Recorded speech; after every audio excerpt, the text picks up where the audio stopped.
What up and welcome back to Boring Reviews. Jodi here, and today we're talking about our Nick and my trip through England. So if you like the video, please don't forget to like, subscribe, and hit that notification bell so you can be aware of our next uploaded video. Let's go.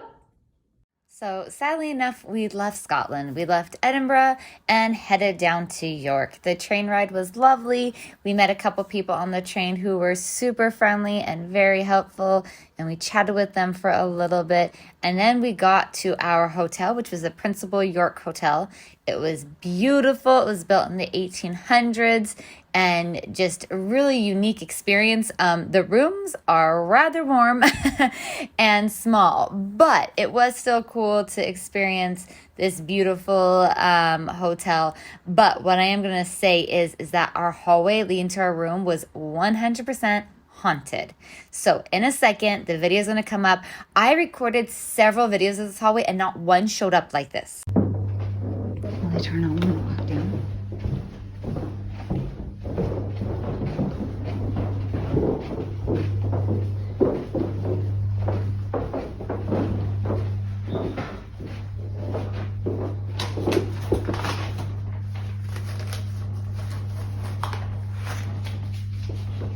So first of all, I hope you could hear the creaking of the floor. But second, what was that green light? I seriously recorded several videos walking down that hallway and there's no green light in any of the other ones. And only our hallway, like the lights were off. The other hallway was bright and I don't know. It was a little bit weird. I think it's haunted, but that's just me. But it was still really cool to stay there and really pretty.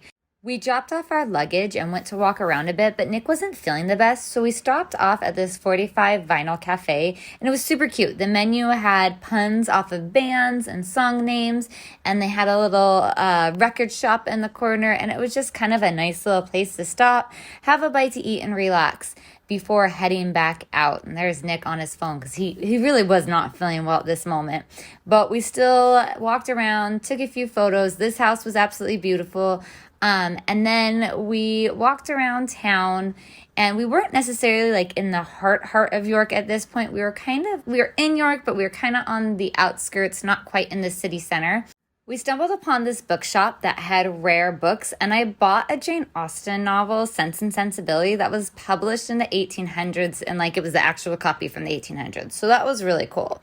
And then we stumbled upon this place. I wasn't quite sure what it was, but I just loved how old and unique it looked. It just kind of had this like, I don't know, romantic feeling, even though it was like a little bit run down. And I just loved all the cool homes and architecture and shops as we were walking down through York. But around this time was when we decided to go try and find the old York walls to walk around, which we quickly found and climbed up. And it was a pretty cool experience. It was pretty neat to see and walk along the walls that had once protected York. And so we had a really good time doing that. And again, just kind of seeing the architecture as we walked around. But during the walk, Nick was like, I think I need a rest. So he walked with me a little bit more. But then we went back to our hotel right there, right across from the walls, and dropped Nick off so that he could have a little resty rest. And then I decided to go out on my own. So I ventured through York on me lonesome. So I just kind of started walking. I had no idea where I was going, but I started walking and I first found myself in a neighborhood and I was like, oh, whoa, where am I? But then I took these steps down and decided to just kind of have an adventure. I wasn't quite sure where they were going to take me, and I was pleasantly surprised to see that they took me to the river because I really didn't look at all. I just saw stairs. I was like, oh, let's go down here. Where are we going to go? And so there was a cute little cafe bar there, but then there was the river, and I really just enjoyed walking down this. I filmed a little bit of it and then just enjoyed the peace as I walked pretty far down. And saw quite a few ducks and different little animals. These guys picked up their kayak and man, they got that out of the water like speedy fast because the next time I looked over, they were like already said and done. But how beautiful is that? Like, it was really cool too, because people were just like sitting on the grass, sitting on the pavement sidewalk kind of area there, and just enjoying the weather because it was really, really warm. It was about 80 degrees, so it was pretty warm, but it was a lovely day out. While walking down this river, I made a friend until a little boy scared him away. Like, what in the world? But here, you got to see my friend. Meet Walter. Yep, I named him Walter. Hopefully it's a him. And he was like super cool and just chilling.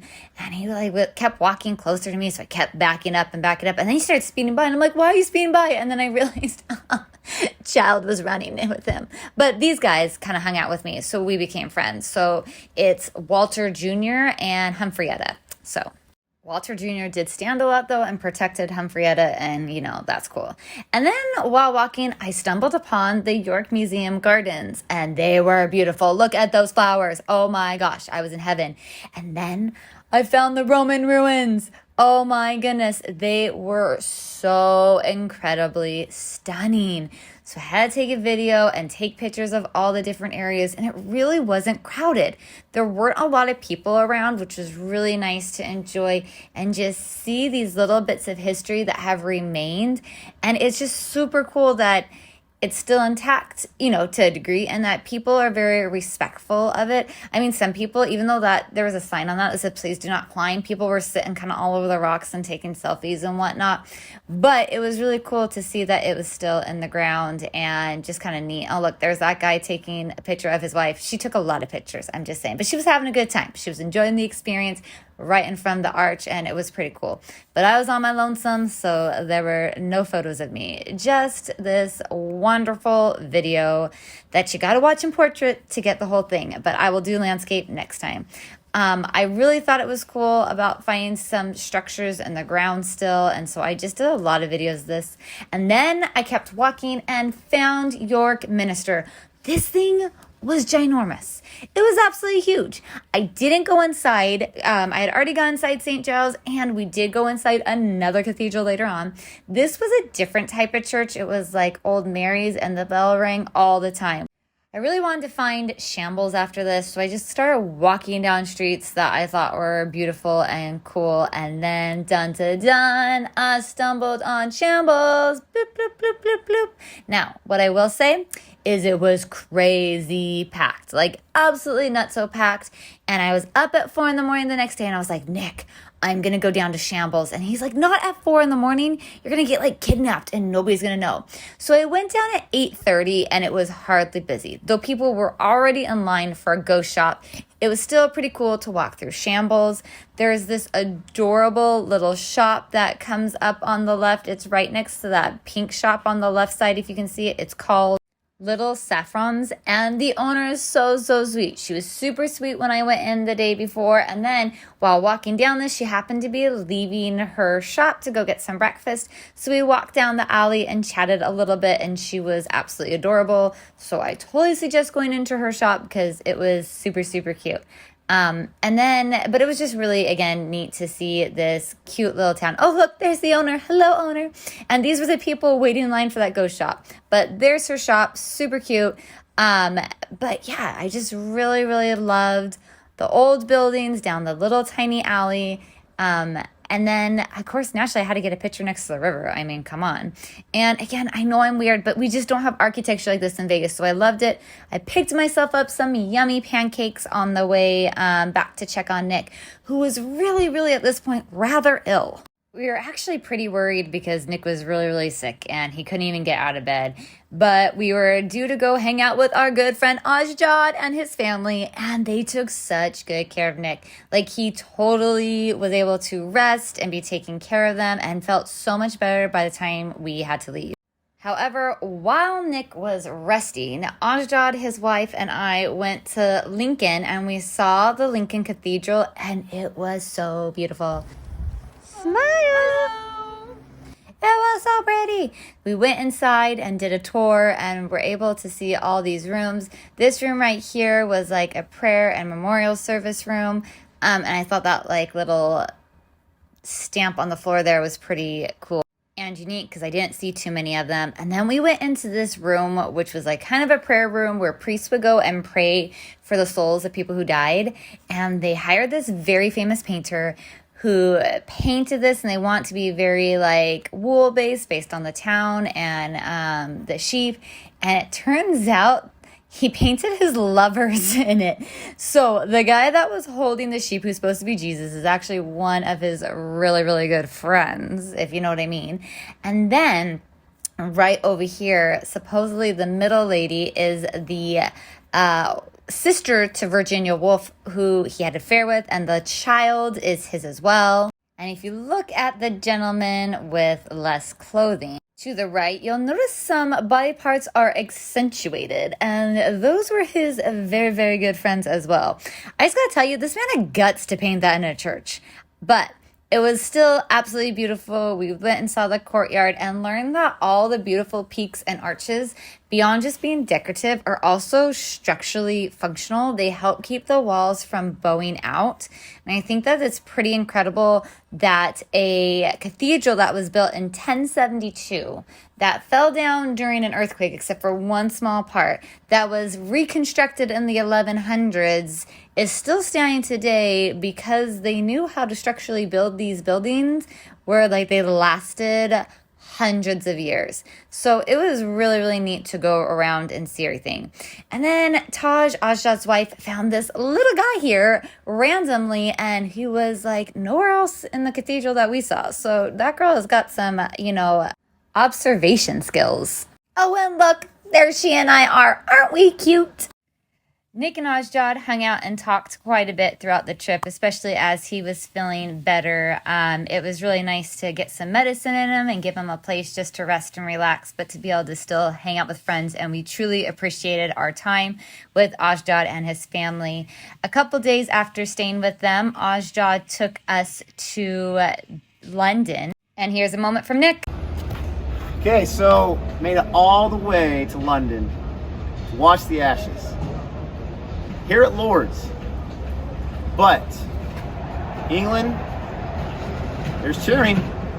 Because you did not have Chris Wokes in the lineup, I'm not going to stay. That's right, I'm leaving. Despite trying super hard ever since tickets first became available, we could not get tickets to the Ashes. Didn't win with that lottery there. But we did end up just walking a little bit around London. To be honest, Nick and I were just dead exhausted. So we took the tube to King's Cross Square, and then we kind of turned around and went back to our hotel and just went to bed because we were absolutely exhausted. But the next day, we went and picked up a car, and it took forever at the rental place to get our car. I mean, like, legit forever. But Nick tempted driving on the left side of the road, and we drove all the way to Chawton. This was actually a really, really fun drive. It was completely nerve-wracking at first, and thank goodness it was Nick driving and not me. But the scenery was beautiful, and driving around the left side of the road wasn't too bad. We ended up making it to Chawton at the same time that I wanted to make it to Bath after Chawton, but it worked out. We went and visited the Jane Austen house, and although my tickets were for 11:20 in the morning, and we didn't get there until about 2 in the afternoon, they let us in all the same, and it was super incredible to be there. I am a massive Jane Austen fan. I absolutely love all her works. I have all of her books in many, many different copies and cover styles, and so this was a super, super cool experience to be able to walk around the home that she lived in through her later years and be able to see things that were actually hers and that she used and was physically there. The garden was absolutely beautiful. It was super big, and believe it or not, it would have been actually quite larger than this when she lived here at this home. But I enjoyed just walking around the garden and viewing the home. The flowers were just spectacular. I guess Jane Austen's mother was a huge avid gardener, and so they would have had a beautiful garden full of flowers. And so this was kind of fun to see all the different colors. While viewing Jane Austen's house, Nick and I had to have some fun with a couple of photo ops, but this would have been in their living room, and they actually matched the wallpaper that's there to the original wallpaper that was in the house, which was pretty neat. These chairs Jane actually brought with her from her previous home. So that was really cool to see a chair that she actually sat in. And this was her little writing desk that she wrote all of her books on. And I just thought that was incredible. We had a bite to eat in Chawton, and then we took off again through the country roads to Bath. This was quite the experience driving, as it really was only room enough for one vehicle, and when two came, you really had to move around. By the time we arrived in Bath, it was close to 6 p.m. when we checked in, which of course the Jane Austen Center closed at 5:30 and the Roman Baths closed at 6, so it was kind of like blah, blah, blah, blah, blah. However, that didn't stop us from walking around Bath and seeing the beautiful city. We really, really enjoyed, again, the architecture, and we knew that the circus and the Royal Crescent would be obviously open and free to view no matter what time of day it was. So we started walking around Bath and then started making our way there. Now, at this point, Nick was starting to feel better, but he still wasn't 100%. And I kind of dragged him all around Bath after driving on the left side of the road for 4.5, 5 hours today. So needless to say, he wasn't probably the biggest fan of walking around town, but he was awesome and stuck with me and really did indulge me in this little adventure that we took. We came across yet again another cathedral. It was absolutely stunning and beautiful, and it was really nice just to see how massive these buildings are.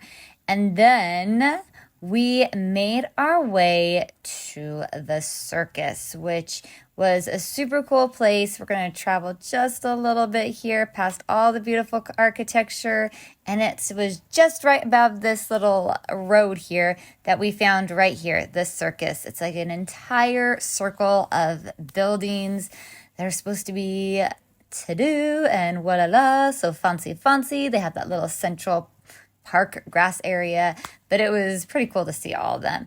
And then after walking around the circus, not really around it, we just really did the crescent, took it up to the side, we came across this amazing piece of architecture. Ladies and gentlemen, the Royal Crescent.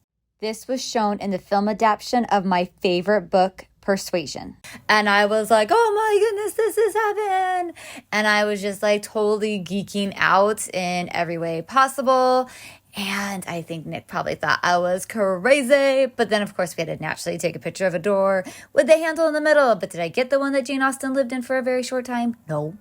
But then the next day, we went to the Jane Austen Center, and it was pretty cool to walk around. One would think we would have gone to the Roman Baths, but guess what? I thought that going at 10 to 11 in the morning, we'd be fine to book tickets just before because we really didn't know our time schedule. But they were sold out for up to 2 hours, and we still needed to go to Chesil Beach, Corfe Castle, and Weymouth that day. So we opted to skip the Roman Baths and head to our next destination. However, while we were driving, the weather got super, super crummy. It was very, very cold, very, very windy, and it kept raining all day. So we thought, do we really want to walk through Weymouth like this? Not so much, my friend, not so much. And then we thought, do we really want to walk through another ruined castle with this weather? No, I really don't feel like getting rained and wind slapped through a castle. So we decided to go to Chesil Beach, except for, hey, guess what? Google Maps does not take you to the right Chesil Beach. When we showed up, they were like, you're like everybody else coming. And it's actually 15 minutes down the road. But have no fear, Nick was awesome at driving. And 15 minutes down the road, we came across this. So years and years ago, I read the book on Chesil Beach and absolutely loved it and thought, is there really a beach just full of pebbles like this?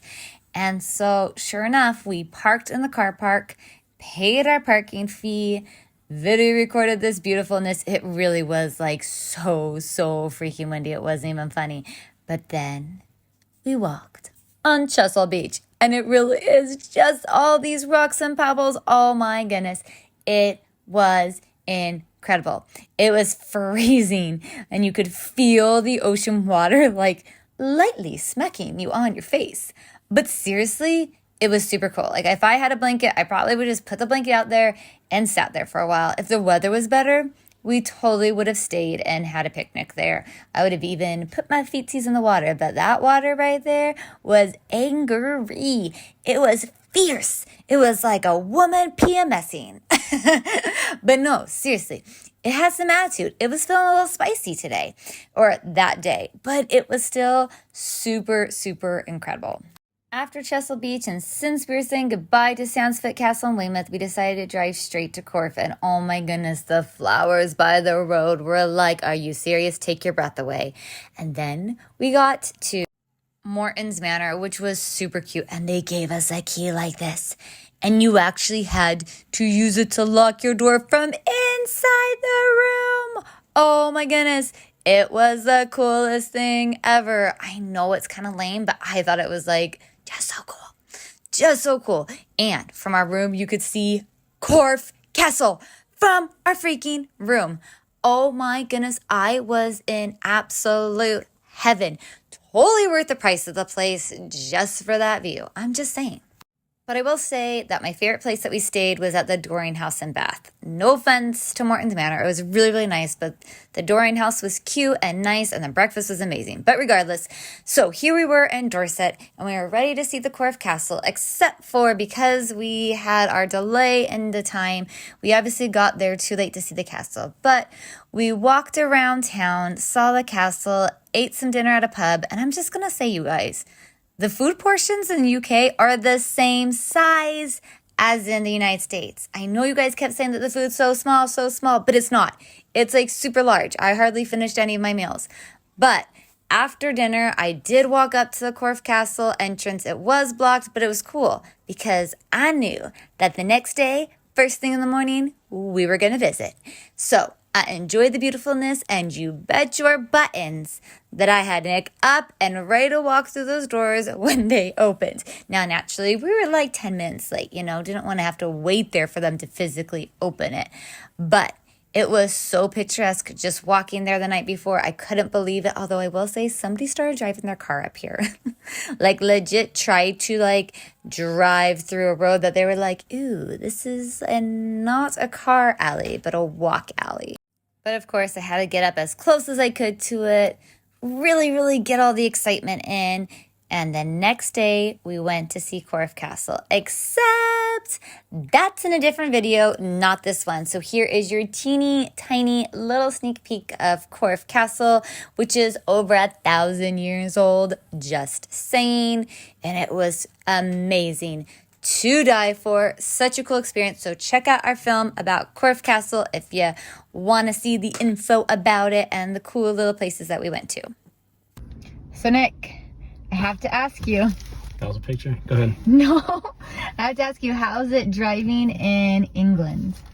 It's not too bad. This is my third full day doing it, and I feel pretty acclimated to it.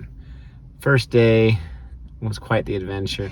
A lot of the roads either just don't have lines in the middle to show you which lane is yours, and they're very narrow, especially these country roads or whatever, and so it got pretty dicey. It's really just a one-way road, but it's for two ways, and so you gotta be very careful. And of course I scratched up the wheel a little bit in the very first day. Don't tell anybody. But other than that, it's not too bad.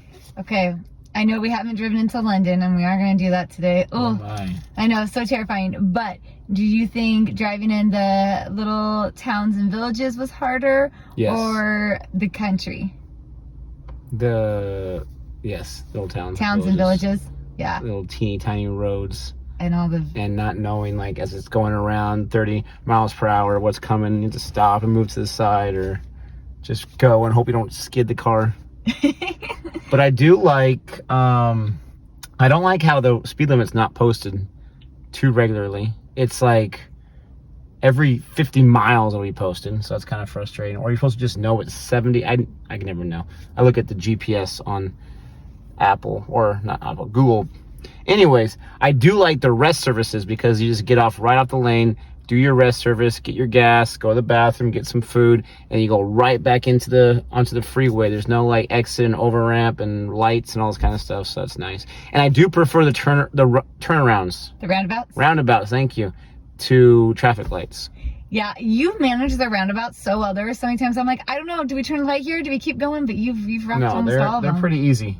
We haven't had one mess up. There's been a couple close calls of like, wait, do we make one more? Do we turn here? But you've hit them all. Well, I learn more each day, but it's just pretty easy.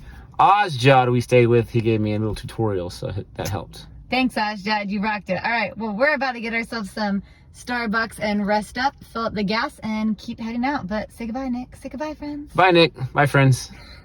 So we took another several-hour adventure to Wimbledon just to find out that, guess what? There are games going on in just a few days. Yep, that was rather smart of us, huh?